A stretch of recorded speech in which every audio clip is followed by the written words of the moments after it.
I think Deion can get you a bucket. I don't think you ever forget how to get buckets. I don't think you ever forget how to get buckets. Now, you may not get him like you used to, but I don't think you ever forget him. Deion ain't that old, bro. Deion like 27 years old. Ain't like he some old washed up. He not 27. I swear to God. Deion young as hell. You just think he old because his career hasn't exactly panned out the way you thought it was. He young as hell. Roll of this, we ballin' to the max. Fresh like I got a contract. Moving through the city, we be going. Roll of this, you pullin', now you know it. Yo, what's up, everybody? How you guys doing? Everybody out there, it's been a long time. A long time since we've done this in person. But we are here. We are live. We are back. This is Hoops and Brews. As always, it's your boy TPJ. You can find me on Twitter, Instagram at ReelTPJ. That's ReelTPJ. It's a film joke. If you don't get it, you damn dummy.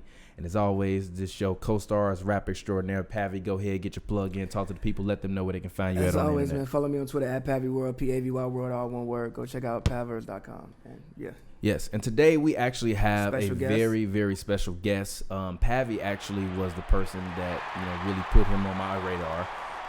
So, Pavy, why did you choose our special guest? Intro him, talk to the people. So today, well, first of all, I found you because I've seen your content floating around, and then I checked out your website, also checked out your page. I saw that you were working with certain prospects as well. I actually saw the Isiah Thomas thing. I don't know when did you post it? Did you post that, like, what day did you post it? A couple weeks ago. Yeah. So I saw that, and it seemed like you would be a cool person to bring some insight to the show. So Rashad Phillips, I guess tell the people what exactly you do. I'm sure you can explain it much better than I can. And yeah.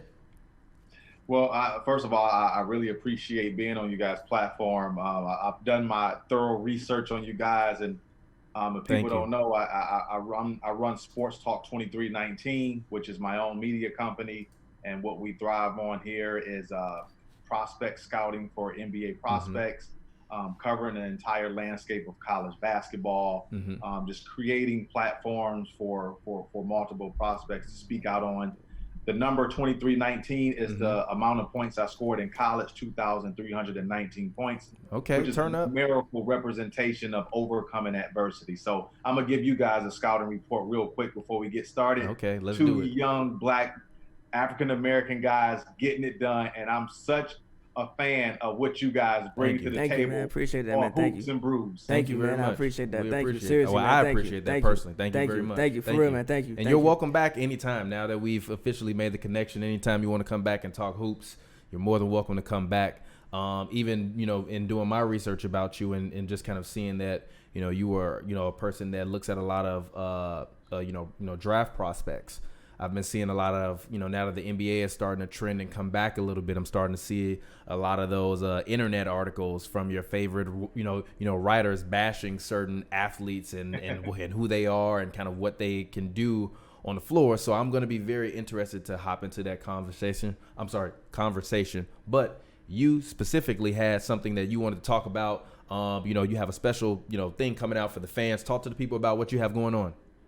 Yeah, so this weekend, I had the privilege and the opportunity to create a exclusive documentary interview with 12-time NBA All-Star Hall of Famer, 2-time champion Isiah Thomas of the Detroit Pistons. Amazing. Chicago legend. I know we watched the Jordan's Last Dance, and in that, you saw that Isiah Thomas was one of the players that continued to beat Michael and his Bulls on his climb to his greatness. So I got a chance to sit down with Isiah, and I have an exclusive interview coming out this Saturday. It will be on sportstalk2319.com as well as my other platforms. So I'm excited to bring that to the table. I'm excited to check that out. Chicago legend Isiah Thomas. If I'm not mistaken, he is the only person to have a winning record against Michael Jordan. Correct. He's the only person. So I think that's a very interesting story, especially just thinking about what he was for Chicago until Michael Jordan got there. When Isiah Thomas first came back, that was Isaiah City. Still arguably the best player to come out of Chicago. I mean, you have D Rose, you have AD, but still arguably the best player to ever come out of Chicago. So just thinking about what he was for the city back then, and then just tying it into the Jordan rivalry. Then also I think what he did for the NBA. I don't think that until the Pistons worked, you hadn't seen a team built around a backcourt, I think, that won like that. I think the closest you got maybe was the Lakers, Jerry West and Gail Goodrich, but even when they won, they had Wilt.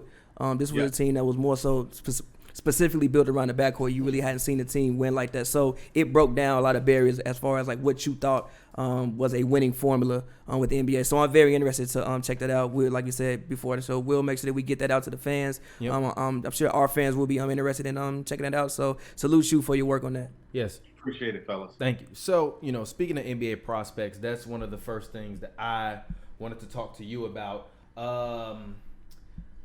I've seen some writers, recently bash Lamelo Ball and kind of his, defensive skills, and they feel as though he doesn't have whatever it is that they usually will use to bash any of the Ball brothers in terms of what they have. So without, specifically, bringing in any other people's context into how they feel about Lamelo Ball, how do you feel about Lamelo Ball? He's, projected by a lot of people to be the number one pick in this draft. Do you have him as being your number one pick? And if not, who do you have? Yeah, I do. I have LaMelo Ball going number one to the New York Knicks, and I've had that for quite some time. And here's why I love LaMelo Ball.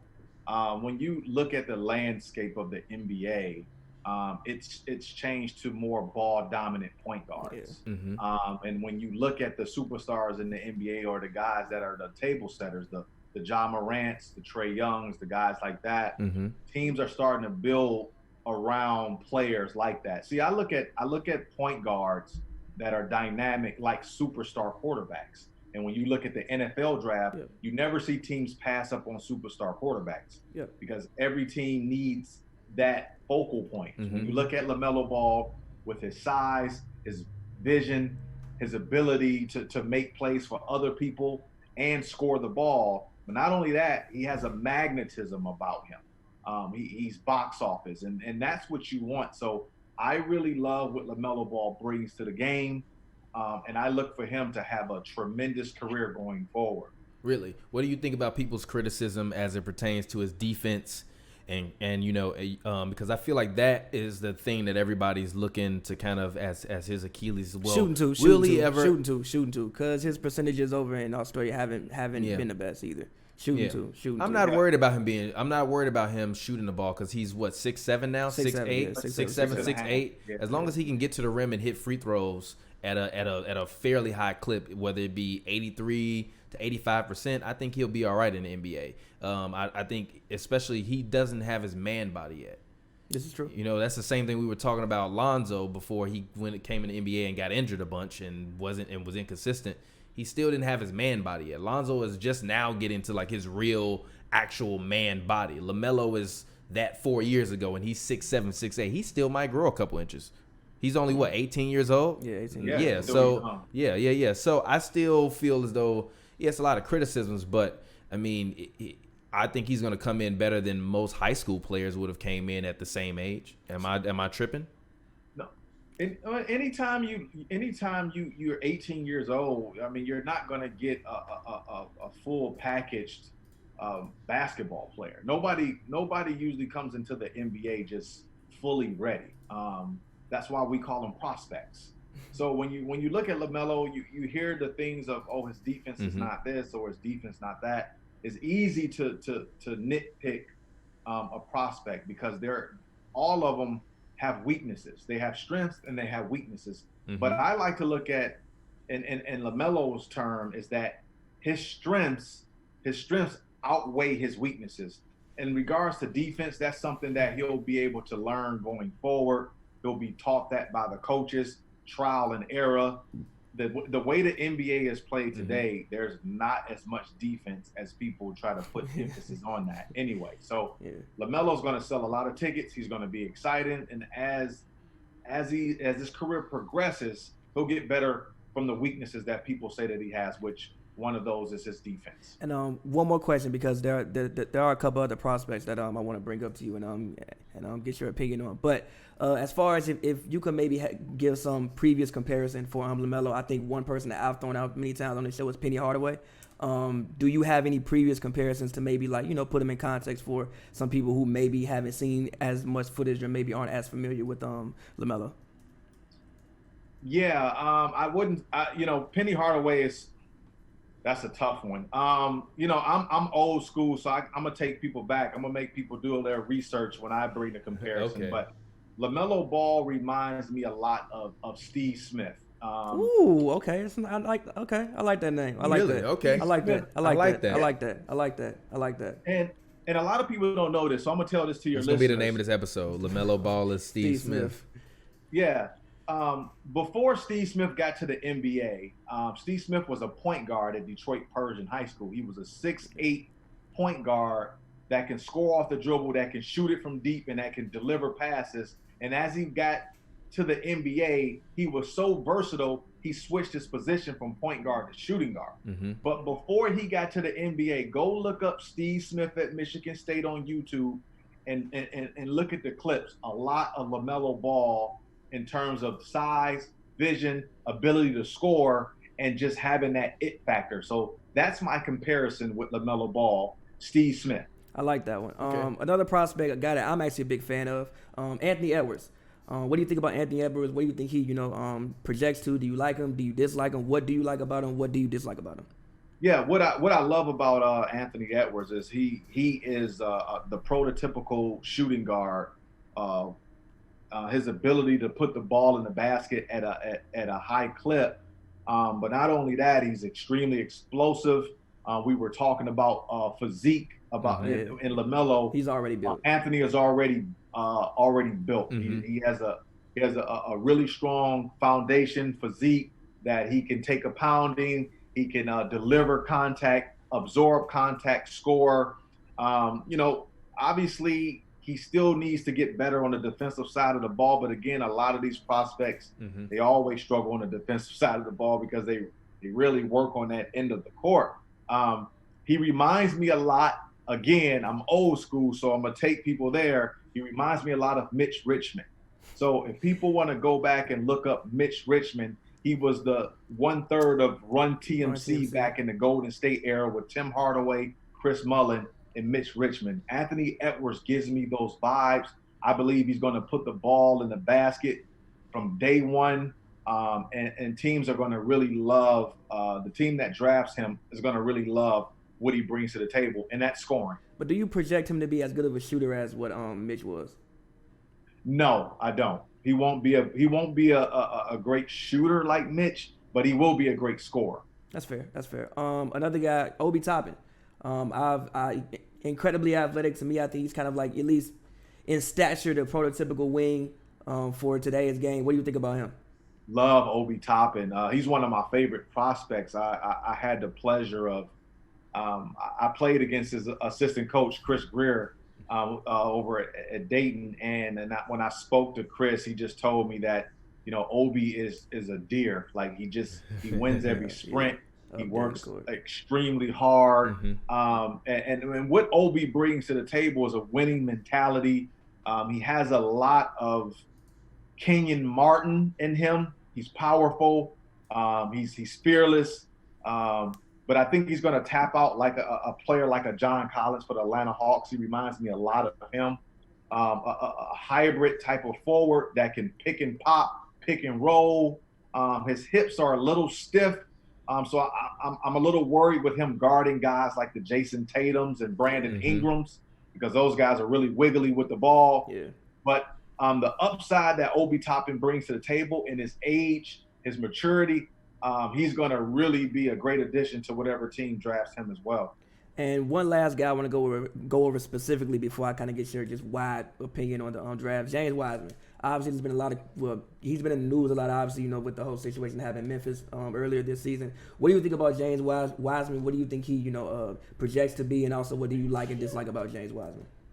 Well, there's not a lot of tape out there on James. He didn't play a lot at Memphis due to the NCAA infractions. But When I watch the little tape that I've been able to watch him and ask around, he reminds me a lot of David Robinson when David was when David played at Navy. That's high praise. Left-handed, 7'1", terrific motor, powerful foundation. And again, when you look at the landscape of the NBA, those type of guys, that archetype is extremely valuable. You know, obviously he doesn't have a lot of reps, so that's kind of a concern.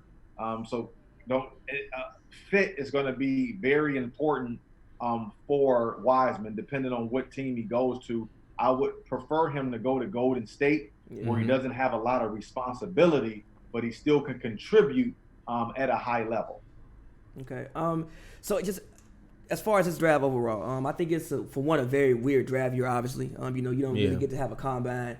So I think because of that, a lot of guys that, you know, if they had a combine, you had a tournament, some guys might kind of slip through the cracks, and, you know, you get some guys that end up in the second round. Maybe even a guy that comes in undrafted that maybe if you had a college tournament, he would have been able to show himself. Obviously, you don't get that this year. I've also heard people say this is a kind of a weak draft overall. There's not too much talent out there. What do you think about this draft? And I guess, how will scouting be for teams for this draft? Because it's really one that's unlike any other that I've seen in my lifetime. Yeah, I wouldn't call it a weak draft. I think that people just we live in a generation now where people don't want to do homework. You know, everybody wants a quick fix. So a lot of people are not informed or well informed of the prospects that are in this draft. There's some really, really good players. I like to call this draft a utility draft. Doesn't have tons of superstar power, but there are a lot of kids in this draft that you can get in the second round that can contribute to your NBA team right away. You know, you got a kid like Tyrell Terry from Stanford, who's tremendous. RJ Hampton is fantastic. Yeah, Grant Riller from College of Charleston, maybe the best offensive player in the draft. Mason Jones, Arkansas, led the SEC in scoring at 22 a game. Like, there's a lot of prospects in this draft, but you're going to have to do your homework. And to answer your second question, you know, now this is when the NBA scouts, this is how you earn your paycheck. This is where you earn your money now. Like, every year we get this stuff delivered on our front doorstep. Now we're at a time where we finally have to open up our laptops, get your notepad out, watch 3 to 4 hours of tape, and actually do some homework and stop relying on other people to do it for you. So that's kind of where we're at. And these guys get paid top dollar. They have all the resources to get it done. So there's no excuse for you to make a bad draft pick this season. I agree. Yeah, understandable. I agree. I think that for this draft, I think that is more so about trying to just get supplemental pieces. And it's not because of the talent. I'm sorry. It's not because of the talent in the draft. It's because of the current climate in the world. So if I'm an NBA team, unless we're picking top 4, I'm not looking at anybody being a potential home run. I'm just looking at someone that can come in where if we don't want to spend a bunch of salary, we can plug that person in for 10 to 15 minutes a game. And then come playoff time, we can ride them if we need to a little bit. And that's what like, I think the best thing that you can get from this draft is if you're the Lakers, instead of you going out and having to sign a J.R. Smith, you have a rookie that you drafted that's decent enough that you can come in, that you can give away some time, so where you can allow other guys to be able to play. Because I don't think that anybody in this draft other than Lamelo, Wiseman, probably Obi Toppin and Edwards. And Edwards are really going to be anything that's going to dynamically shift anything. And also the sucky part for a player like Wiseman is that if he does go to the Warriors, I'm not sure how much time he's going to get, but also I'm not sure how much time he's going to get going forward. And I'm not sure if he's even going to be on the team next year. So I think this will be like one of the most interesting drafts of all time, because everybody's either going to be really, really safe, or you're going to see so many teams unloading salary and contracts and draft picks. Your head is going to spin. I also think that, crazy as this might sound, most of the teams that could possibly have a top pick don't really need too much to jump back into being competitive. I mean, I even think a team like Cleveland. I mean, I think, having Kevin Love, having Andre, having Colin Sexton, having Garland, you really only need maybe a wing. Maybe. Yeah. I don't think you need too much to, jump, especially in the East, talking about getting back into the playoffs, 7th, 8th seed. Yeah, you don't really Drummond need for too a whole much. Season too. Minnesota, I mean, you got D'Lo and you got Cat. I don't think you need too much to end up being at least contend for a playoff spot. Even like a team like Atlanta, you got Trae Young, you got John Collins, now you got Clint Capella. I don't think you need too much to be able to jump up and get back into playoff contention. I don't know how you feel about that, but I don't think this is a draft where maybe outside of like New York, I don't think anybody needs just a vast overhaul, and it's like we need this guy to come in and do everything. I think everybody has pretty set teams, has pieces already, and all you need to do is get a guy that fits your team and can come in and help your team win basketball games. Yeah, I definitely can see that, especially the teams that you named. Sometimes, with teams like Cleveland and Atlanta, you can have too many draft picks on your team where you start to look like a college team. Yeah. So you got to be careful of having your franchise draft in a lottery every year, because then it's just like you're out there with two 3-year guys, and you're not going to be able to compete at a high level. So I look at a team like Atlanta, who's obviously my favorite team. They don't. If they get the first or second or third pick, if I'm Atlanta Hawks, I'm going to trade that pick, because you got to start winning now with a guy like Trae Young that's still on his rookie contract. So you got to start making business decisions and stop, playing video game draft with in real life. You got to start making decisions that can really help your franchise win. Fair. Yeah, I agree. So let's go ahead quickly. I want to talk about what you think and how you feel about the current climate in sports. Obviously, give me 1 second. Obviously, there's a lot going on in the world right now. There was talks of potential boycotts and all those other things. We see NCAA athletes protesting. Kansas State, I believe a lot of their athletes are currently protesting because of racist comments that have been sent to players. No, Kansas State too. Yeah, Kansas State too. Someone sent one of their women's basketball players a picture of her with her head on a noose in a cartoon. So there's a lot of stuff going on right now. Obviously, you deal with a lot of the younger athletes and you're around these guys and you see them. Yeah. What do you feel about the current climate in sports, and how do you feel that athletes have been doing navigating it, and kind of what do you think about everything that's going on? We're living in, my grandmother used to always tell me, if you live long enough, you're gonna see some things. Yep. I talk to my grandmother every day. She's 90. So yeah. And it's like I never thought I would see what we're seeing today, but or living through it. Mm-hmm. But it's really an unfortunate time for us as a country, because it seems like we still haven't gotten a memo of unity, mm-hmm. equality, racial the racial injustice that's going on. It's real. It's been here, and I'm really proud of our people for using their voices, using their platforms, for speaking out on certain topics. And I think, collectively, in order for us to make some type of mm-hmm. of shift, it's to continue to do this together.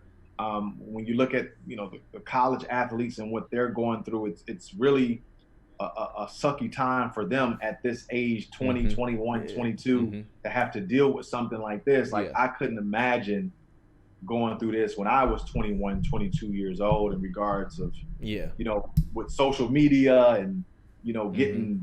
threats from, random people. It's not a good time. Yeah. So I'm really, stuck in between in regards to, wanting to see sports, but also wanting to see, us as Black people being treated fairly. I'm not really excited about the NBA coming back, because I feel like we have bigger issues to really attack. But at the same time, I don't believe that NBA players should have to fix racial injustice. Yeah. That's not their job. Their job is to play basketball. Yeah. Do you think that they can be distractions though? And, as Kyrie and other players have, talked about, becoming potential distractions from everything that's going on. Do you think that the NBA will be a distraction? I don't think it's going to be a distraction. I don't think that's the right word to use. I found out they're going to, be painting the courts with Black Lives Matter. They're able to put names on the back of their jersey. So they're what I do love about the NBA is that they're using their platform to spread awareness. That's one thing that they're attempting to do. Adam Silver is doing a great job of trying to use the NBA platform, obviously to play basketball, but still bring awareness to what we're dealing with. But also with the coronavirus going around, nobody has an answer for that. So that still is and players are still testing positive for this, which is scary in itself. So it's just a weird time to try to play basketball in the bubble. It's going to be like a AAU type of thing. Yeah. But I get it. Certain fans want that distraction and want that. Sports is a sanctuary for a lot of people. So I kind of get both sides of it, and hopefully it all kind of plays out and things can get done. Yeah, I mean, I've personally said this many times. I mean, I think when you use the word distraction, would it may be a distraction? Probably will. I think some people, who may be at a protest might be watching the game, but same time, I think that if all it takes is somebody dribbling a basketball to make you forget about everything that's going on in the world, I think you got to look in the mirror and ask yourself how much of what was going on in the world was actual priority to you in the first place. Even though I do think it will ultimately be a distraction for some people, I just think that if it is, then what's going on in the world couldn't have been too big of a issue for you. And I'm also with you. I think the NBA is in a tough position. I think that for one, they were the first league to close down. Yeah. And they kind of really kicked the whole world off with not the whole world, but really with America off. We're really looking at coronavirus and being like, yo, this is like an actual issue. So I think that this whole situation, one, I'm interested to see it. I hope that everybody can be as safe as possible. I do think it can go bad, but I also think that it could be a moment where it shows America that we can still have some symbol of normalcy as we deal with this situation. And again, we don't but that's part of the reason why I don't like it coming back. We don't need to go back to normal. That normal was not good. Normal hasn't been good for us. But here's what I mean with normal. I mean normal as in people still have to continue their lives. People have to go to work. These things have to happen. You can't sit in the house for the next 4, 5, 6, however long until some vaccine comes out, and then you pop out your house and do whatever again. At some point in time, people are going to agree with that. I think that's why a lot of people, and that's why the beaches in LA are closed for 4th of July weekend, and they reclosing the clubs and the bars. Yes, obviously certain things. Because people's appetite for money and appetite for sport and entertainment and everything else has superseded their appetite to want to live and their appetite to want to stay healthy and do the right thing. Like me, I still have not gone to any public place and sat anywhere. I'm not doing it probably for the rest of this year because I understand that it's not safe. And if everybody keep telling us that it's not safe, I understand everybody wanting things to go back to being normal, but things are not going to go back to being normal when there's still people that are dying every day from a deadly virus on top of everything else that's going on. Some semblance of normalcy doesn't mean you go back to exactly what it was before. It just means that it gives you faith that you can still live a life while this is still going on. You can still live a life, but you don't need basketball to do that. I'm not saying. I think when you look at it, I just think we're, our country, we're spoiled. I agree. In general, we don't like people telling us what to do. Facts. And that's just the American way. And we always say the land of the free, but it's now it's the people that they don't want rules. And I say we in general, but I'm gonna follow the rules. I live in Orlando. I love going to Disney and taking my family and I haven't done any of that. We ain't doing no water parks. We ain't doing no restaurants. We ain't doing we ain't doing none of that, So, but as a country, we're spoiled. We don't like people telling us that we can't do this, we can't do that. We see on social media, we see people fighting because they don't want to put their mask on. Yeah. Bro. A mask, man. A mask, bro. I just want to say this. I just want to say this. Future literally had a song called "Mask Off." Go number one. And y'all thought y'all was gonna get people to put their mask on. I'm sorry, that was a joke, but go ahead. It's like, no, you see these Karens out here. Nobody wants to put their masks on. People fighting over. It's like that's just our country in a nutshell. We don't like being told what to do. Yeah. And as long as we have that mentality, we're not going to get back to normal. We're not going to have 20,000 people at these stadiums watching football games or basketball games until we follow the rules. But it goes back to something that you said earlier, which is unity. I think that we in America are very individualistic. We don't really want to inconvenience ourselves to help our fellow man out because, at like a certain sense, that's just un-American. Like you said, I think that this is the land of the free and you do what's best for you and you do what you want to do. And I think that in a situation like this, when you need to show some sense of unity and when you need to care about, your fellow man or your fellow woman, because your decisions may not hurt you, but it may literally kill somebody else. But I think that it's definitely a mind switch for everybody else, and I think that that's why some other countries are maybe are having some more success with this than we are, because I think they're more unified. Exactly. They're more unified. But we could spend all day on this. But let's go ahead. Let's talk.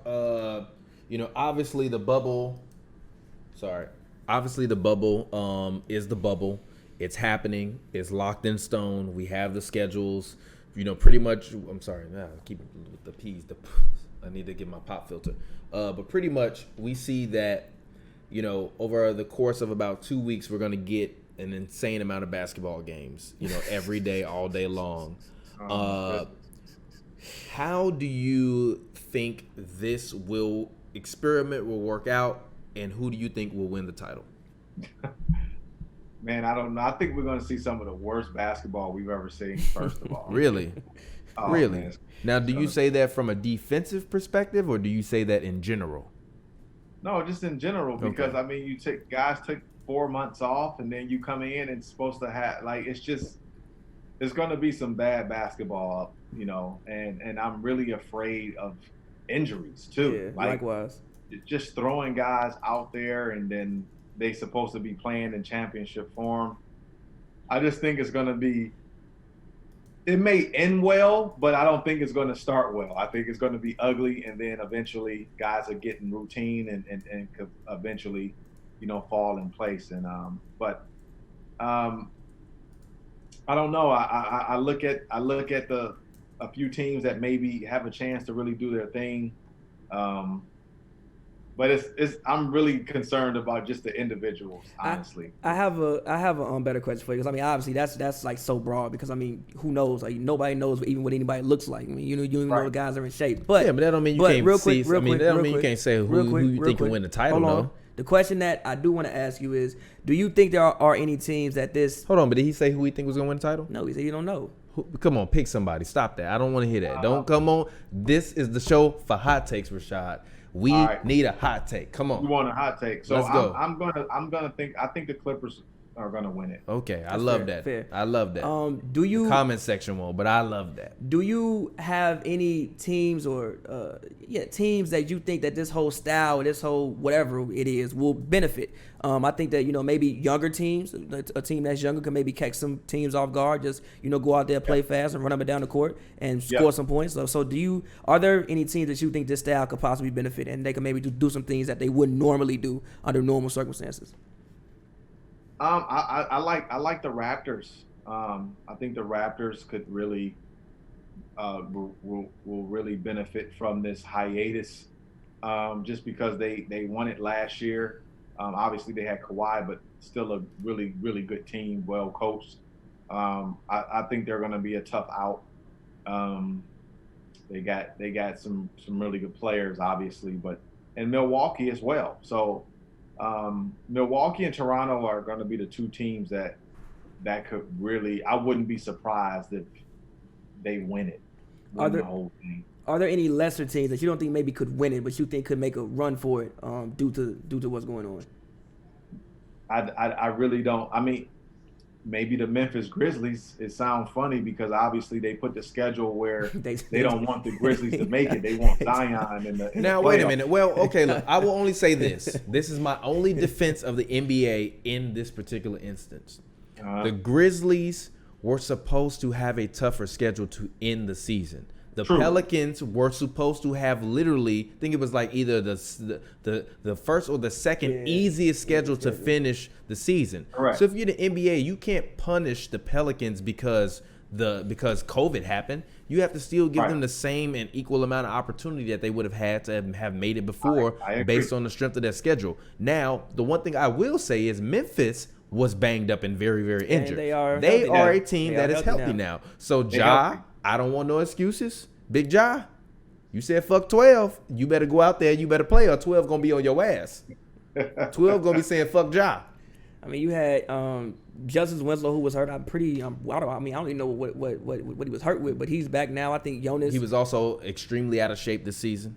They said that he was overweight and he didn't look the same because he was overweight. Yes, exactly. Because they said he came in, he was looking a little overweight, wasn't looking the same, and then he got injured. Bye. So I think I've seen, and don't get me wrong, I've seen the Grizzlies this year in person.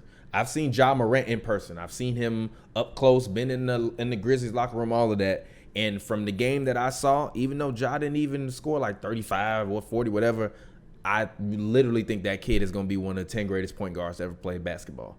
Just based off what I saw in that one game. Because Kawhi was out there on the floor, and he didn't care. Usually when Kawhi's out there, especially the younger guys, they always they don't want to go at him. Like him, Anthony Simons, and Shake Milton legit looked at Kawhi and was like, whatever, I don't care. And that I can respect because he still went out there in that game and balled. And they were also on the second night of a back-to-back, and he didn't even warm up. That's what you can do when you're 19. I mean, I agree, but he said he's a point guard. I believe him after seeing him in person. I genuinely believe it. Yeah. Ja's gonna be a special player until the day he hangs it up. You can believe that. Yeah. So, which team do you think will surprise people in terms of obviously I feel like now more than ever things are about as even as you can get. As most parity as you can probably get in these instances, especially even when you consider the fact that, you know, players are testing positive for coronavirus on different things. DeAndre Jordan and Spencer Dinwiddie both tested positive for coronavirus, according to Woj. Yeah. DeAndre Jordan opted out. Spencer Dinwiddie, is still unclear. So there's a lot of teams, including the Wizards, have the opportunity to make the playoffs now. What teams do you think that this AAU style of kind of everything that's going on is going to lend better to bad teams, or do you think that the teams that have been good will continue to be as good as they were before all of this? Yeah, I don't think nobody's creeping up on anybody. All the bad teams aren't really playing. So I don't see a team just creeping up and it's like, oh wow, look at this team. I just think they're all evenly matched right now. Like I said, I think that the Eastern Conference is going to be better than what people would have thought they would be before the stoppage. So Boston's going to be really good. They got young talent. Kemba. What do you think about Boston's young talent, actually? Because I'm a person that is not a believer of their. I'm a believer in Tatum, but I'm not a believer in anybody else on that team. What do you see as their potential ceiling this season? Just because they're young, So when you speak about youth, you look at, Tatum and Jaylen Brown is, two hybrid forwards that give teams fits when you play against them. They're well coached. Brad Stevens knows what he's doing. Marcus Smart, plays at a high level. I think he tested positive for the coronavirus as well. So it's just a weird time to try to predict what players are going to do what, because we really haven't seen them. But my estimation, I do think that the Celtics are probably be the team with the youth that shows in their benefit. First or second round exit this year, or do you think they can make it to the conference finals? I think they can make it to the conference finals. Okay, you do? Why? Yeah. I mean, my biggest issue with them is size, because outside of Daniel Tice, they aren't really a tall team anymore. When they had Al Horford, Cantor can get 10 rebounds. Huh? Cantor can get 10 rebounds. I'm not. Yeah, but Enes Cantor can't play defense, so therefore, rebound is defense. Rebound, it ain't that much defense. It ain't that much defense in the world for Enes Cantor. You don't end the possession till you rebound the basketball. Unless he's getting 20 rebounds a game, he ain't playing that much defense. I've seen his work. I think they can time win on after the time. I think they can win on the offensive side of the ball, though. You know, like Okay. I just think they have firepower. You know, like they got firepower. Marcus Smart was a terrific defender. Like, you know, Kevin Walker is a really good defender for his size. He can score. Tatum can get a bucket. Jaylen Brown is another good defender. So the Celtics are, you know, collectively, they're a really good defensive team. They're just not big, like you said. Yeah. But they're still really good defensively, Yeah. you know, with the rotations and the coverages, the substitutions that Coach Stevens makes. So, you know, I don't have a horse in the race. My Atlanta Hawks are at home on the couch. So big chilling. Trey been hooping in Oklahoma. Yeah. So, but I do think the Boston Celtics, they're going to be a tough out.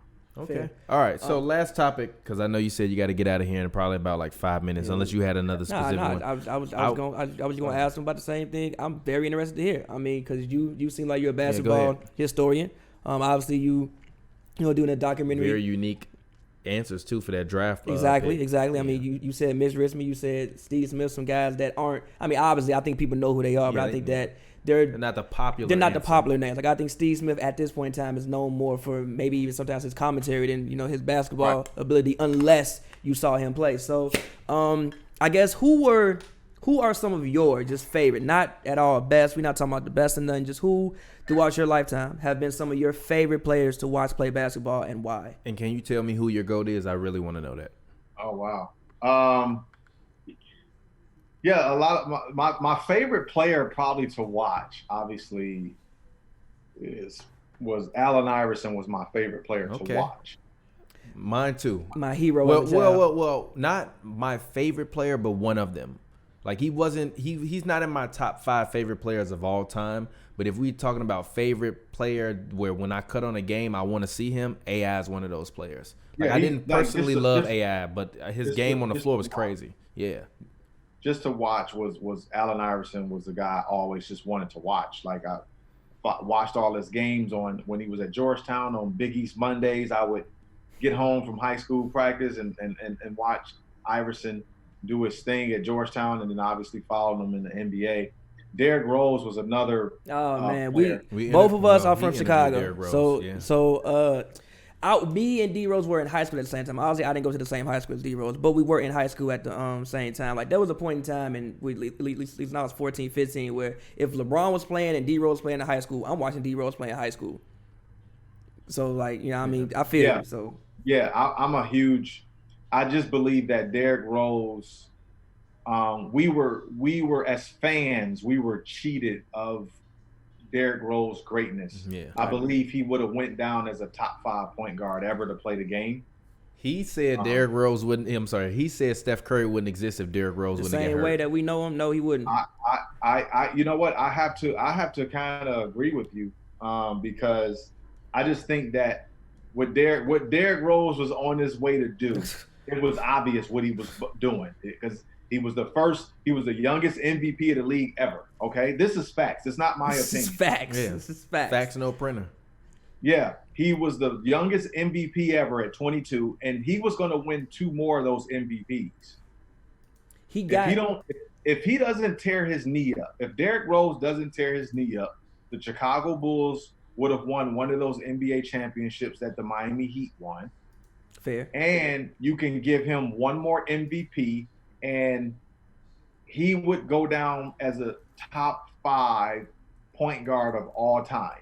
I just truly believe. Now that's my opinion. I agree with you personally. But given his trajectory and where he was going, my opinion has a lot of weight with that. No, I agree. I mean, if you actually look at what he was doing, maybe not in terms of all around numbers, but in terms of accomplishments and how good he was and how good he had taken his team to the levels, he was on pace or if not pacing ahead of LeBron already. He was. He genuinely was. I personally think he would have been. Was. I think he would have been the best point guard to have played the game of basketball. I know Magic Johnson did what Magic Johnson did, but even Magic Johnson wasn't winning MVPs at 21 years old. I even look at. He won a Finals MVP. Yes, he got a Finals MVP. Yes, but Magic was out there playing with Kareem. Now D Rose played with some good players. He went out there playing with Kareem. Obviously, Magic is Magic. But also, I think one thing D Rose couldn't even really shoot the ball yet. And even you see when the year when he shot, you talk to him. I mean, yes, I interviewed him. He said that he switched up his whole like shooting mechanics. And I mean, you can tell like he shoots the ball much better than what he shot it in his quote unquote prime. So I think that, I mean, obviously you're 21 years old. Every player improves when they're 21 years old. Nobody just gets 21 and hopefully nobody gets 21 and that's just as good as you're gonna get. Yeah. So I think even if the shot would have caught up to him to his athleticism even a little bit, there's no telling what the man could have done. But who else? Who else? Obviously Kobe Bryant, Steph, and I love Steph Curry. Pavy don't like Steph Curry. Obviously, Isiah Thomas, growing up watching Isiah Thomas. Isiah Thomas was my, like how these kids love Steph Curry and Trae Young and all that. Like, Isiah Thomas was that for me as a kid. Mm-hmm. Like, Isiah Thomas was my Steph Curry. Isiah Thomas was that for me. So, let's get into some older names. Like, I want to hear about guys in the 80s and 90s, guys that you came up on and you like, yo, that's my guy. That maybe some of the fans, the younger fans, we can influence them to, go pull up some tape on, or even just like watch the full game on. Yeah. I would, obviously, Magic was, I don't think people really understand how good dude was. Yeah. Like, you got to look up some YouTube stuff with Magic. Watch a full game. Don't look up YouTube. Like, watch a full game. Watch a game. Like, he was just so good. Kevin Johnson was another player that I really liked. Coming out, a small point guard that had a terrific motor. Would give people fits, could score it, could dish it, could defend. He was a fantastic player.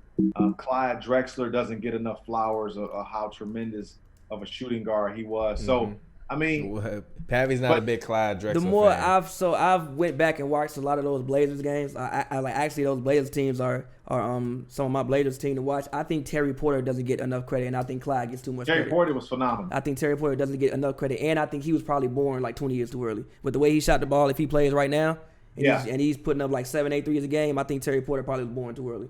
Yeah, Terry Porter was a phenomenal point guard. He was just he was so cerebral. He understood pace. He played the game at an extremely high level. Just one of those point guards that you want on your team. He got overshadowed by John Stockton and Isiah Thomas, but Terry Porter was the real deal. But to answer the question of, TP, you wanted my GOAT. Yes, I want to know who's your GOAT. Yeah, I mean, my GOAT's Michael Jordan. Okay, thank you. It's not like I'm not even. Thank you. I don't, and thank you. I have love for like I said, Magic Johnson. Magic Johnson, Michael Jordan, LeBron James, Kareem Abdul-Jabbar, like those guys are, and Kobe. Like those guys, those five right there, like are kind of like. You think Kobe's top five? No disrespect to Bean, but you think Kobe's top five all time?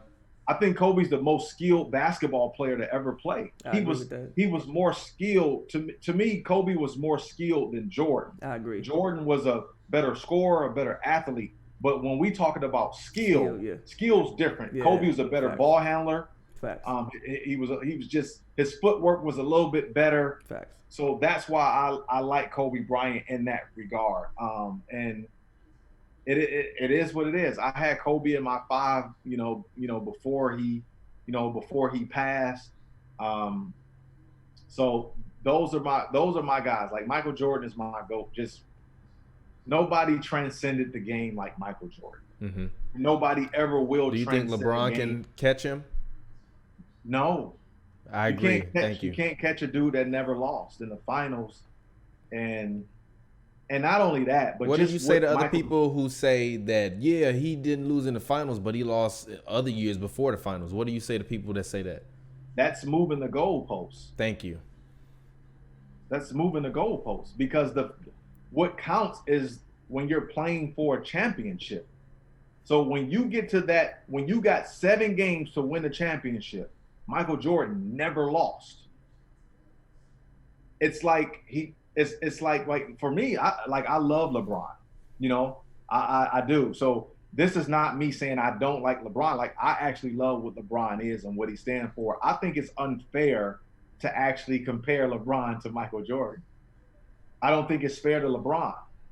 You know, I think he's great in his own right, but I don't think he's at the level of what Michael Jordan was able to do.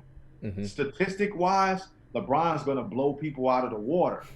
But Michael Jordan is 6-0. You got to look at Kareem Abdul-Jabbar. Kareem probably is the most dominant basketball player from top to bottom ever, that people just don't want to talk about it because he has the best basketball resume ever. Yeah. Yes. He has the best basketball resume Shaq ever, and it's not even up for debate.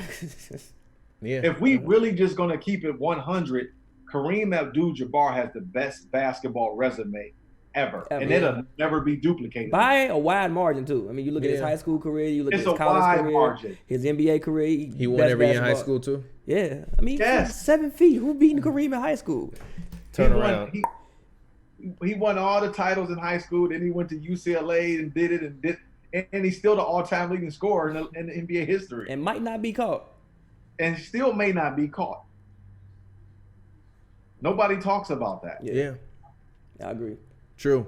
But Rashad, we definitely appreciate you for coming through. You know, go ahead, talk to the people, let them know where they can find you at on the internet. And obviously you had a special interview that you wanted to talk about and that you were talking about. Plug it again. Let the people know where they can find it at. Again, you can find me on Twitter at RP3Natural. On Instagram, Rashad Phillips 2319.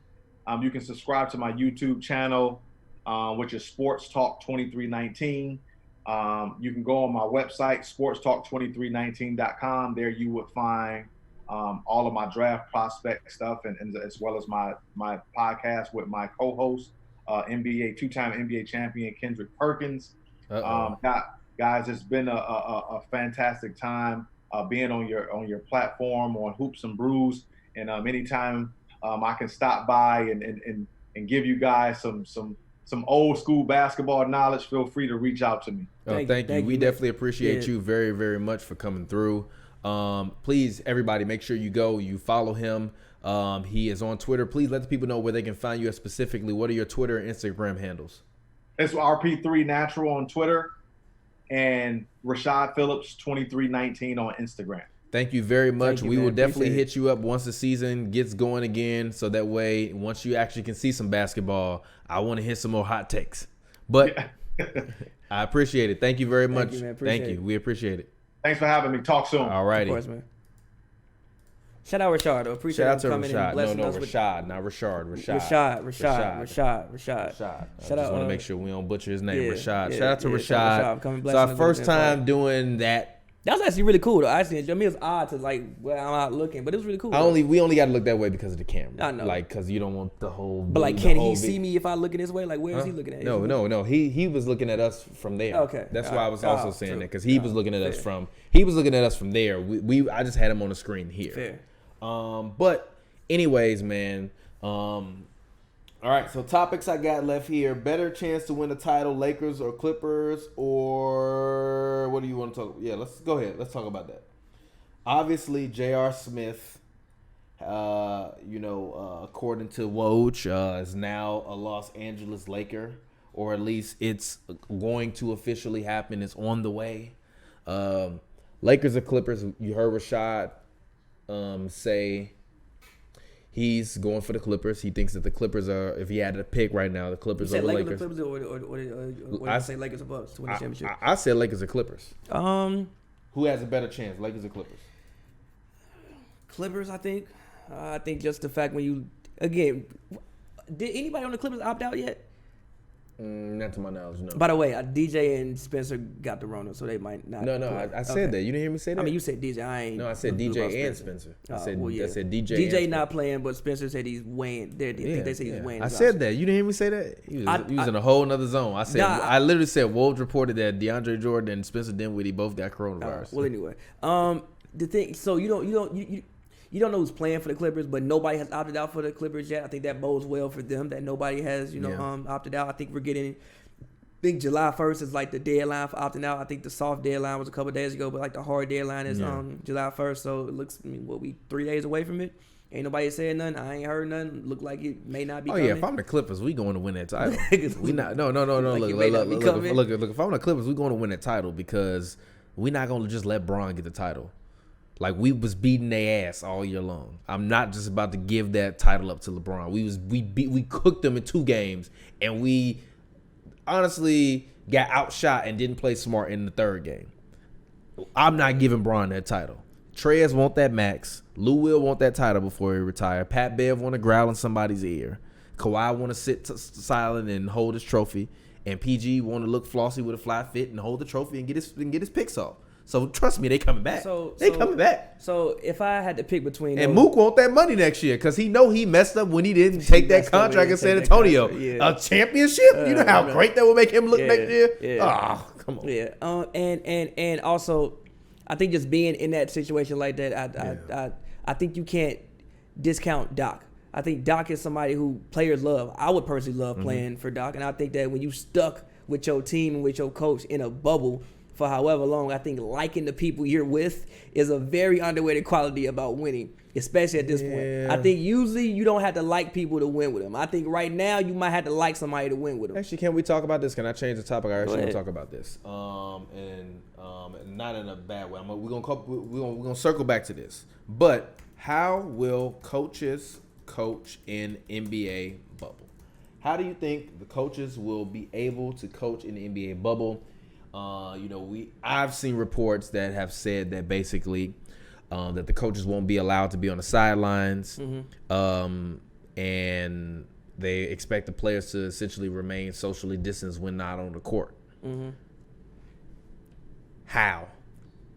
If you Doc Rivers, Doc spends all game long riding the hip of whatever referee is within 3 feet of him. You could be in the press box and hear his raspy from up there. Now they're going to be in essentially a press box or away from the floor. You can't even ride the referees the same. I think that hurts younger teams more than veteran-laid teams. I think if you a team where you like the Lakers, right? You got Bron. You don't really need the coach on the sideline. You have LeBron James out there. A team like the Thunder, you got Chris Paul out there. You probably have one of the best floor generals in league history. I think he knows how to set a play, how to calm the game down. I think that, having the coach's voice in the background will be detrimental for like younger teams because you don't have nobody to settle the game down. But I think that if you got even though a team like the Clippers, I think you got a lot of high basketball IQ guys. You got Kawhi out there, you got Lou out there. I even think Doc this goes about even Doc saying he gave Pat his play sheet. I think that's a great thing now. Yeah. I think that's an incredible thing now. So I think that if you're a team that has veteran leadership and guys who know what to do in certain spots, I don't think that'll be as big of a deal. Or if you have a team that's just strong-willed together and it's bonded together, I think everything I've seen with the Clippers this season, they seem to be a team that's together. They seem to be a team that likes each other. So I don't think that'll be an issue, personally.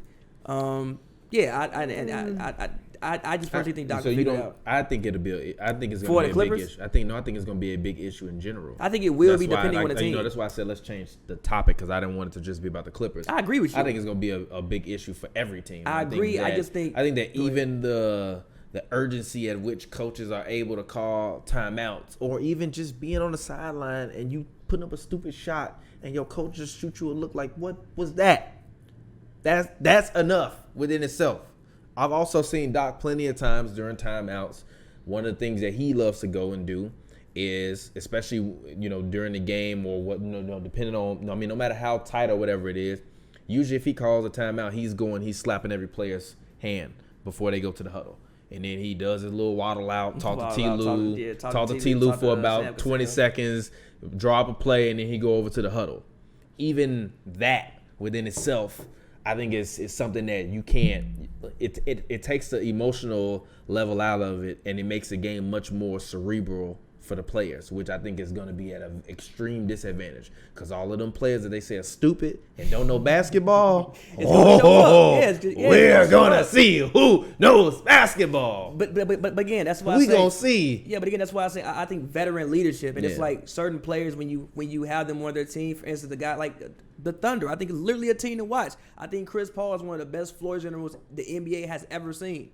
I think if you have a Chris Paul on the floor, you can get away with, the coach maybe not being as near because Chris Paul himself can just settle you down. LeBron James, if you have a LeBron out there, you can get away with Frank Vogel being way the hell away somewhere because LeBron James can settle you down. A Kawhi Leonard, you can get away with a Doc Rivers being somewhere because Kawhi can be like, no, hey, do this, do that, do this, do that, relax, I got it, bro. Yeah. You know what I'm saying? Even people talk about Harden's basketball IQ. I think a team like the Rockets, Harden is a guy who he gonna have to step up. Russ too, in a lot of situations. I don't think they depend on D'Antoni. I think that's part of the problem, is that he runs the system, and then at certain points, like, all right, guys, run the system, and then it's like, no, you need a coach. Fair, because we've seen Steve Kerr get out adjusted by Tyronn Lue in the finals. But see, that's also another reason why they lost that 2016 finals. Yes, because Tyronn Lue out adjusted the hell out of Steve Kerr. Steve Kerr was like, nah, we're gonna stick with what we got. Nah, big fella. You shouldn't stick with what you got. Big fella. Big fella. That rotation you got with Festus and Varejao should not be ran right now. Give it up, bro. Give it up, big G. Fella. Give it up, G. But yes, I do. Even you know what? When he talked about the Raptors, a team like the Raptors, having Lowry out there, a guy who's been in the league, I don't know how many years, 13-something years, just having a Kyle Lowry to be like, hey, bro, relax. I think you'll really see the importance of a point guard in this playoffs. Yeah, I think teams like the point guard, just a floor general in general. Yeah, which is also why I'm worried about the Celtics, because Kemba's never been here before. This is true. He's never been here before. He's only been to the first round, and then he went back to Charlotte. That's a team where Brad Stevens can't like ring you in immediately. You might like get into a pivotal game 4. It's 88, 89. Somebody don't run a play and do something stupid, and then the other team ring off back-to-back threes. Now you down 6, game over. Yeah. I think those late game situations are gonna be really, really, really, really interesting. They're gonna be either really bad or we gonna see some stuff that we ain't never seen before. Again, speaking of, he's not gonna play many minutes, man. JR gonna play about as many minutes as me. JR not gonna play that many minutes, man. And if he does, that's not good for the Lakers. I know what JR played like. Look, JR that whole season wasn't good. It just wasn't that whole this thing. No, JR that whole season. I know wasn't JR good. with that whole season. JR that whole season was not wavy. But so what's your starting lineup? I told you. I'm going KCP. I'm going Danny Green. I'm going LeBron James. I'm going Danny Green, KCP from out whoever the hell's. I'm going Anthony Davis and JaVale. Avery Bradley was starting at point guard. Okay. Technically, LeBron was starting at point guard, but Avery Bradley was guarding the point guard. Yeah. KCP got to guard the point guard now. Yeah. So KCP is gonna be starting against the starting point guards in the West. He'll be fine.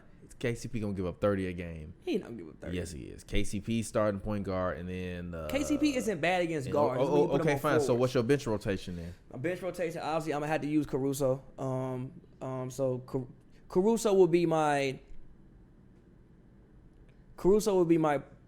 No, I'm lying. I got Rondo. I still got Rondo. So Rondo will be in the game when LeBron sits down. I will run Caruso and Bron together. When I need to spell Bradley or not Bradley, but spell Green or KCP. Obviously Howard, if Howard's playing, he's gonna be there for me. Markeith, Keith, he will be in my rotation.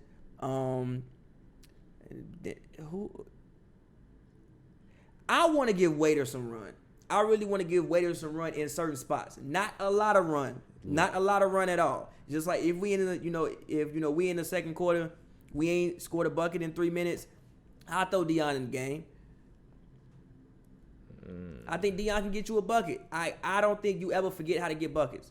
I don't think you ever forget how to get buckets. Now, you may not get them like you used to, but I don't think you ever forget. And Dion ain't that old, bro. Dion like 27 years old. Ain't like he some old washed up. He not 27. I swear to God, Deion young as hell. You just think he old because his career hasn't exactly panned out the way you thought it was. He young as hell. How he 28? Told you, Deion young as hell. How Deion Waiters 28? Ain't like Deion out here washed I up. thought Something Deion was that. like 32. Nah, Deion nowhere near 30 years old yet. So Deion got a lot left in the tank. Wow. A lot left in the tank. Wow. That is hilarious. That is absolutely hilarious. I thought Deion was like 32. Yeah, so I think in certain rotations. Deion feel like a grizzled vet at this point. So I think in certain rotations, I mean, he kind of is. Like what he got drafted in 2012, 2011. Yeah. So I mean, and I think in certain instances in which you don't have Broad on the floor, and you have Rondo out there, maybe you throw Rondo Waiters,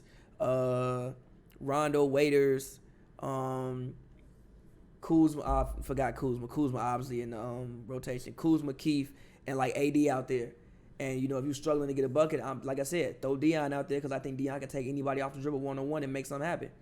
You throw Deion out there, that he gonna throw the ball away, and then He not gonna throw the ball away because he gonna shoot I cannot wait. I want y'all to keep the tape and pull up the tape. He not gonna throw the ball away because This is Monday, June 29th, 2020. When Deion Waiters get the ball at the end of the game, or KCP get the ball at the end of the game, or Caruso get the ball at the end of the game, since this man Daniel Bills had a nerve to put Paul George and Alex Caruso in the same goddamn sentence, talking about the playoffs.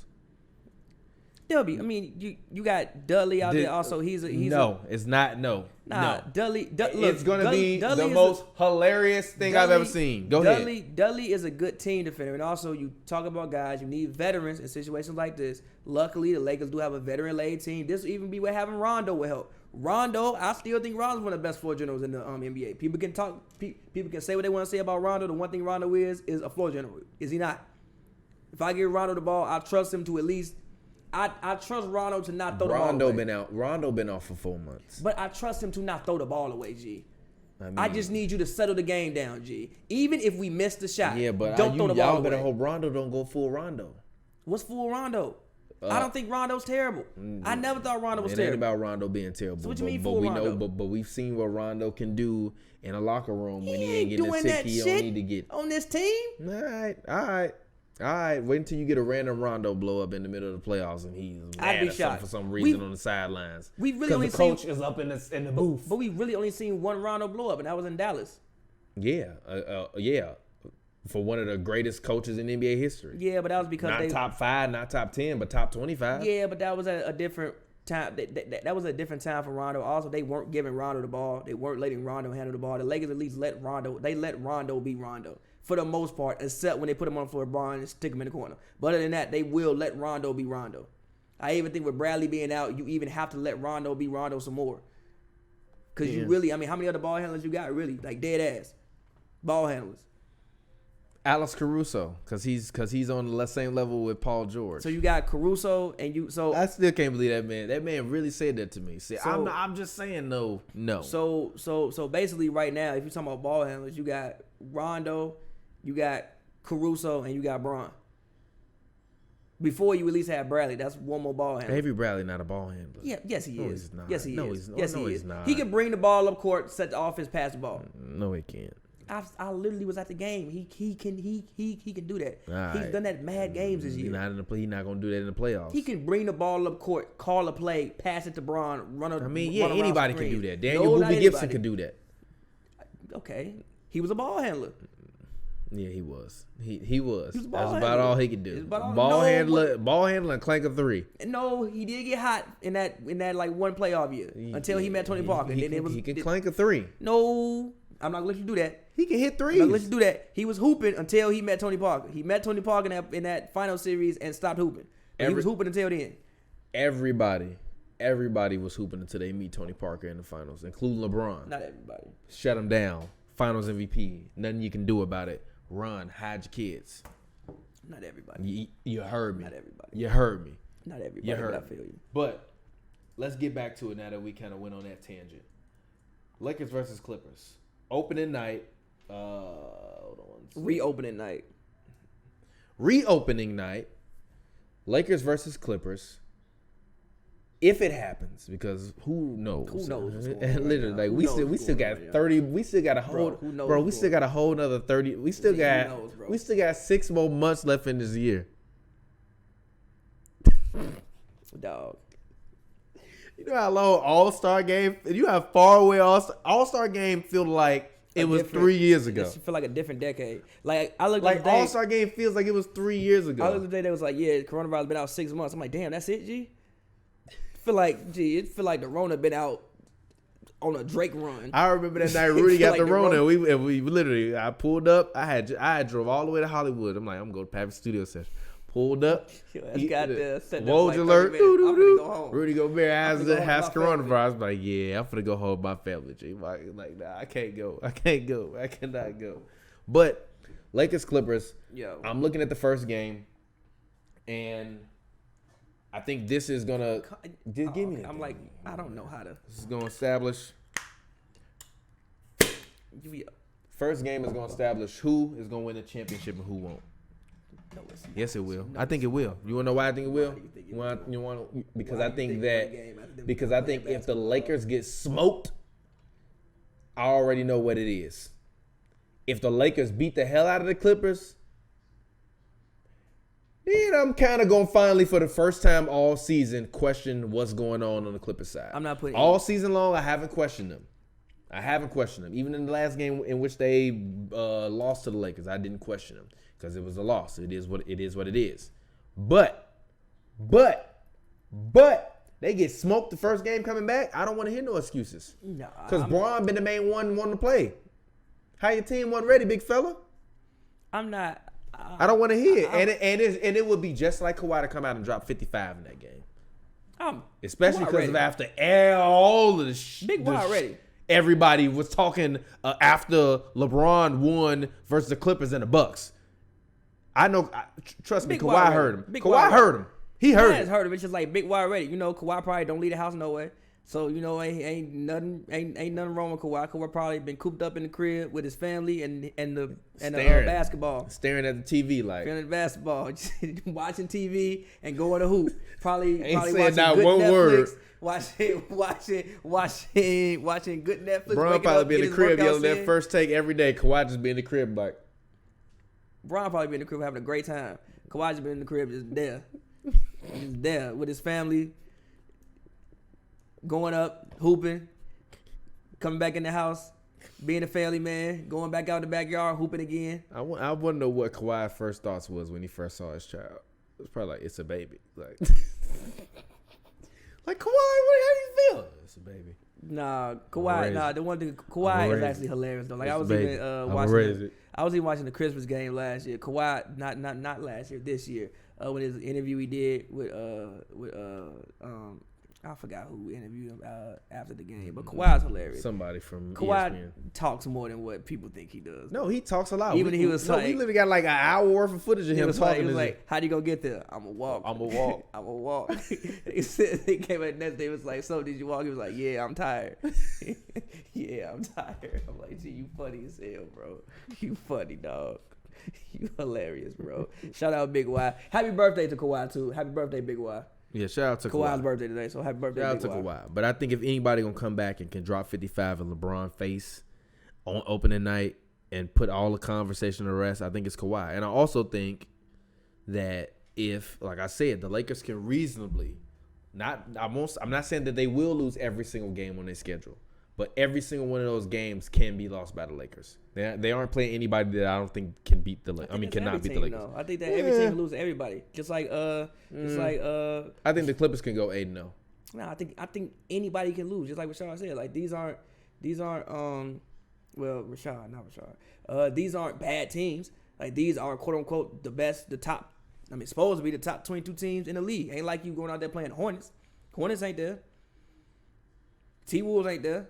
So technically every game you can lose.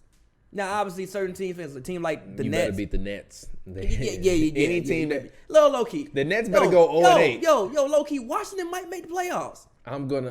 Washington might make the playoffs. I'm gonna flip this table when the Wizards make the Washington might make playoffs, the playoffs. and then Bradley Beal is third team All NBA because they made the playoffs. I'm gonna He's come gonna in be Hoops and third Brews. team All-NBA. You're gonna mention it, He's and I'm gonna gonna be third literally team All-NBA. I'm gonna grab this table like we on some goddamn news channel, like some cable, some C-SPAN or something, and flip this damn table over when that man get announced third gonna make team the All playoffs. NBA. What do we bet $100 on that? I don't know. I think we bet 100. I am Have going my to money. be so mad. I'm gonna be so mad if Bradley Beal made third team All NBA. He's gonna because The Nets even got a coach right now too. Oh yeah. They don't have a coach. No, Kenny Atkinson quit. Remember? Oh, yeah, I forgot that. He quit. Definitely not. Kyrie the not Net- there. the KD Net- not there. Spencer might not play. DJ not there. The Nets sending their summer league team. Literally. Hey, look, any team. LeVert gonna ball out though. Any team lose to the Nets, I'm not rocking with you. LeVert gonna ball out though. Any team lose to the LeVert Nets, might I'm not average rocking with 30. you. I'm not rocking with you. LeVert might average 30. I'm not rocking with you. LeVert might average 30. He's not averaging 30. He might average 30. No, he's not. He might No, average he's 30. not. He No, might he's average not. 25. No, he's 25. not. 25. 25. No, he's not. 25. No, He he's get not. 25. I bet you six pack. He don't even average 22. There you go, player. Okay, let's do it. First new bet of Hoops and Brews. Where's both our hand sanitizer? I don't know. I was I'm thinking about joking. that as we went in the handshake. It wasn't a handshake. It's right there. Get it.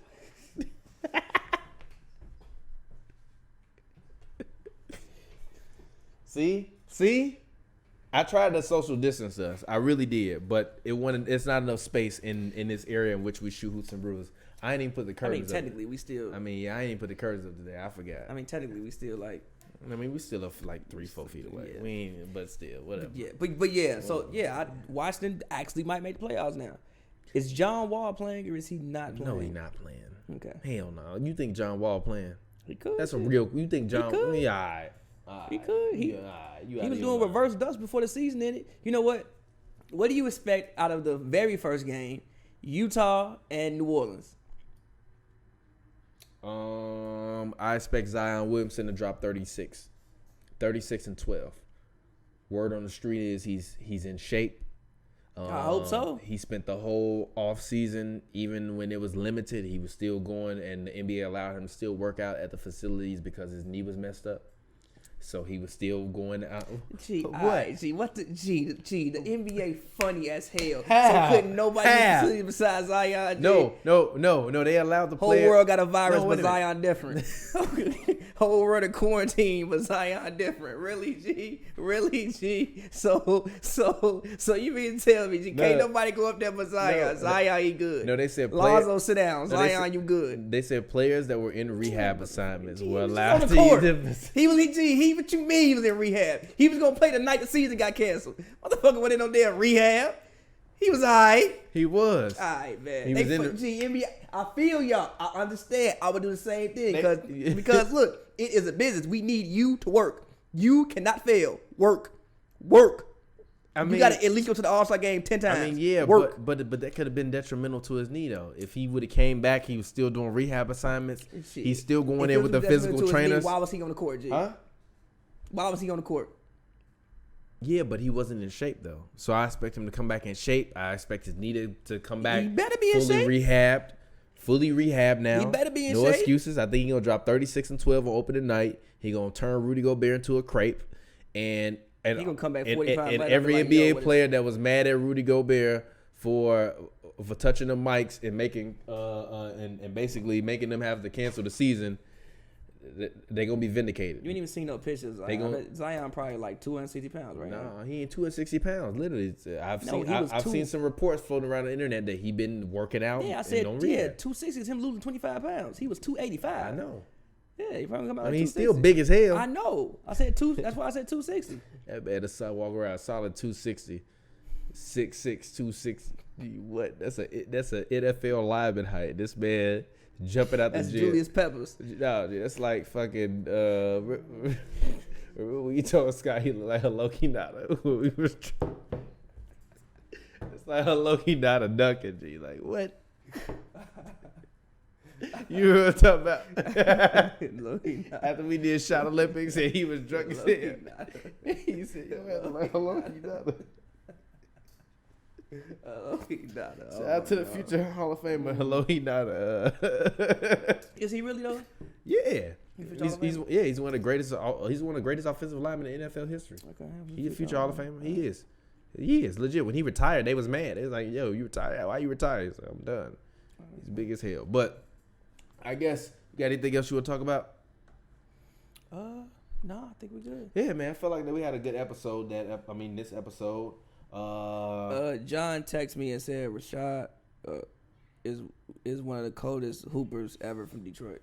I believe. He say he scored 2009. That's a lot of points in college. He was doping somebody. Tears in my eyes. He was doping somebody up in college. Yeah. And you know John though, because John is he repped that Detroit. John W. If you're not scared of the Rona, come through, chat with us. John is not leaving Hermosa. I mean, why not? He always walking around in Hermosa. Walking around and leaving is two different concepts. Why not? You can socially distance and walk around all day. There don't be nobody outside, bro. Come through, John W. All right. But anyways, it's been Hoops and Brews, man. Yeah. So, if you're watching us right now, make sure you go donate to our tip jar. bit.ly / HNB tips, all lowercase, or we now have a Cash App. You can Cash App us if you want to drop us a tip on the tip jar, because we know last time fans were saying they want to donate, but because you can't donate through MLG, you want to donate. So if you want to donate, you can hit us on the tip jar at HNB Media on Cash App, or you can hit us on our Streamlabs site and donate via PayPal or your credit card. bit.ly / HNB tips. As always, you can go subscribe to our Patreon, patreon.com/HNB. Make sure you hit subscribe right now on this channel. Make sure you also drop a like. If you're watching this video right now, drop a like. If you're listening to this right now, anywhere in the world, drop a like. Like that video. Hit like a million times. Keep hitting it. By the way, go ahead. Go ahead. But did you see Pop Smoke album cover? No, I don't see Pop Smoke album cover. No. You ain't see what that man Virgil did. G. No, Virgil designed his album cover. Man, Virgil.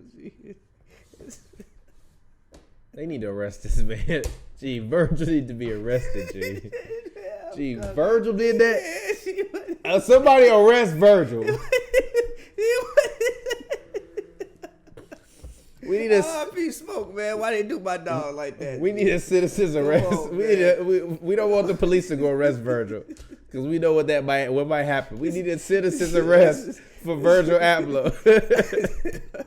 We need a citizen's arrest for Virgil Abloh. You do my dog like that. We need a citizen's arrest for you, bro. That's egregious, like that, G. That's absolutely egregious. Like that, anyway, as always, man, it's your boy TPJ. You can find me on Twitter, Instagram at RealTPJ. That's ReelTPJ. It's a film joke. If you don't get it, you damn dummy. As always, this show co-stars rap extraordinaire Pavy. Go ahead, get your plug in, talk to the people. Man, follow me on Twitter at Pavy World, Pavy World, all one word. I should have a project coming out within the next week and a half. Just something on SoundCloud, Audio Mac. So yeah, go check that out. Pavverse.com. Go check that out. Yes, and as always, you all know it is Hoops and Brews. You can find us anywhere on the internet at Hoops and Brews. Make sure you subscribe to our channel, youtube.com/Hoops and Brews, youtube.com/HNB Media TV. It is the channel formerly known as MLG Highlights. We are here to stay. We will not be going away anymore, but we will continue to bring you more dopeness, more content, more entertainment, more sports news, more podcasts, more all of it. Make sure you hit subscribe right now. If you're watching this and you are not subscribed, make sure you go and you subscribe right now to youtube.com/Hoops and Brews, where we will continue to post and have content up there every day. And as always, if you're under the age of 21 or 18 in Canada, you better not be drinking. Don't do it. It's wrong. And if you're over the age of 21 or 18 in Canada, please drink responsibly. Don't drink and drive. This has been Hoops and Brews. I'm drinking Coronas. I told my girl once I turned 30 that I was going to get away from the IPA. So now I'm only drinking beers if they're like less than 100 and some calories. And that's just because. But also, they make like 98 calorie IPAs now. Kind of straight off IPA. Yeah, but I mean, I'll do a light calorie IPA, but like the heavy ones, I can't do that no more. I'll be out of commission for like 2 days. Yeah, I'm dirty 30 now. literally. I'm legit dirty 30 now. Last time I had the IPA was when y'all pulled up, and I didn't know I drank that many. I mean, you drank like 3 of them. Woke up rocking. You woke up rocking. Woke up in a rage cage. Woke up rocking. She like, oh my God, what happened? Woke up rocking. What happened was the IPA. But anyways, man, we appreciate all of the fans. Thank you all as always. And, thank you for watching. And once again, subscribe, patreon.com/HNB, youtube.com/HNB Media TV, youtube.com/Hoops and Brews. Also, donate to us if you can. Cash App, HNB Media, or you can hit our Streamlabs at bit.ly/HNB Tips, all lowercase letters. And until next time, we will get up with you all later. And until then, peace out. Yeah, and you pull up like a Lord with candy. Speaking from your burner, saying you can't stand me. Fresh like I just got a contract. Fresh like I just got a max. Roller desk, we ballin' to the max. Fresh like I got a contract. Moving through the city, we be going. Roller desk, you pullin', now you know it. Fresher than a max contract.